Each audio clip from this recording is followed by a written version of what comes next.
Hello and welcome to this week's episode of Nacho Problems, where we turn ordinary recipes into extraordinary nachos. I'm Nacho Queen, but you can call me M.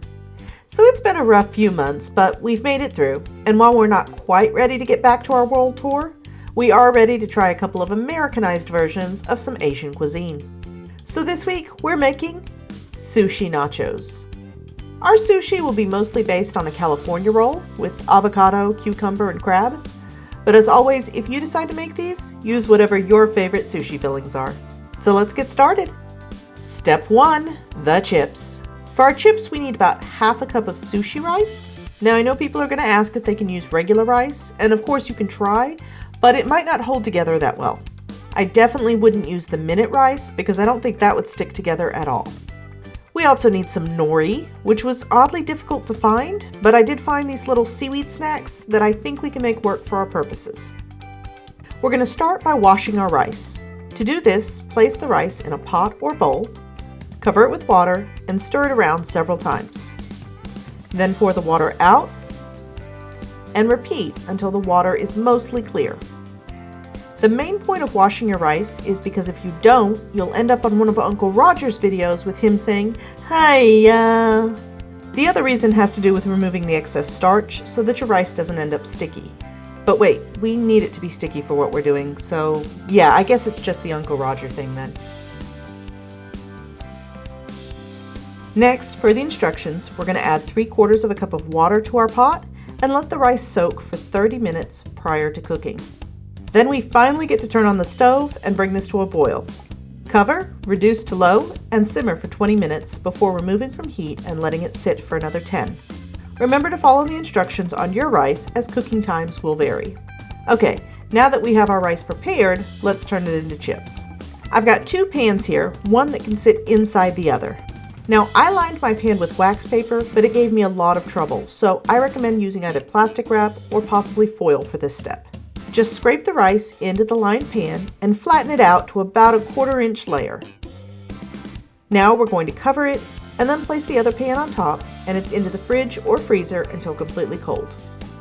Next, pull it out and remove the paper or whatever wrap you used. And you can see why I said don't use the paper.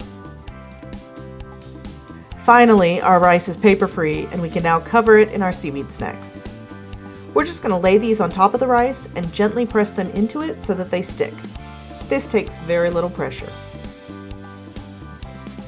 Then flip it over and add more seaweed snacks to the other side. Finally, cut it into bite-sized pieces, and that's our chips.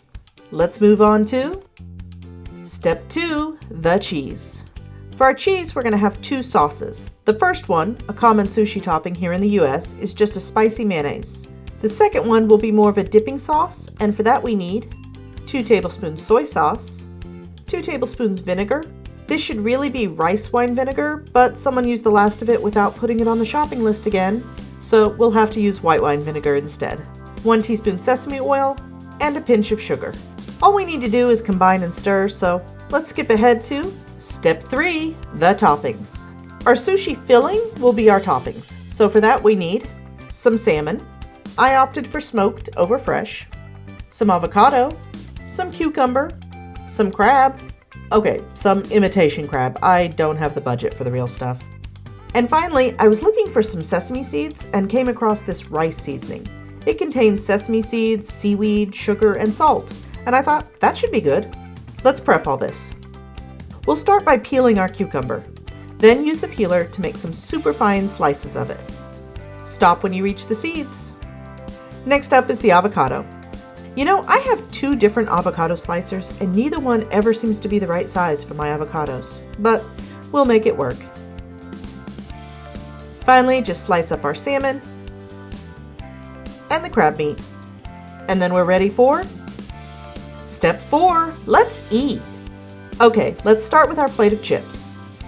Then we're going to add a small drizzle of the dipping sauce for flavor. Next, some avocado. And some cucumber. And this is looking way too green, so let's get some of the salmon on here. Add some crab. Now we're going to drizzle over some of the spicy mayo. And finish with a sprinkle of our seasoning. And there we have it. Now, there was really only one choice for taste tester for this, because there's only one person in the house who knows how to use chopsticks, and that is our beloved cameraman. He's going to show us how it's done. I probably should have cut the chips a little smaller, but overall he really enjoyed them. One of our best ideas yet, he said. Well, that's all for this week. I hope you enjoyed it. If so, give it a like and please consider subscribing if you want to see more nacho videos. If you have an idea for a future video, you can leave a comment below or tag me on the site previously known as Twitter. I'm at NachoProblemsYT. I've also linked my Blue Sky below, but you won't find me on Facebook, Instagram, or Threads. If you're looking to steal my apron, well, that's nacho merch, but you can get your own at a link in the description. Now, the Amazon truck just stopped by the house for the 4th time this week. So clearly I need to have a talk with cameraman about our holiday budget. But hopefully, that's not your problem. Thanks for watching, and I'll see you soon.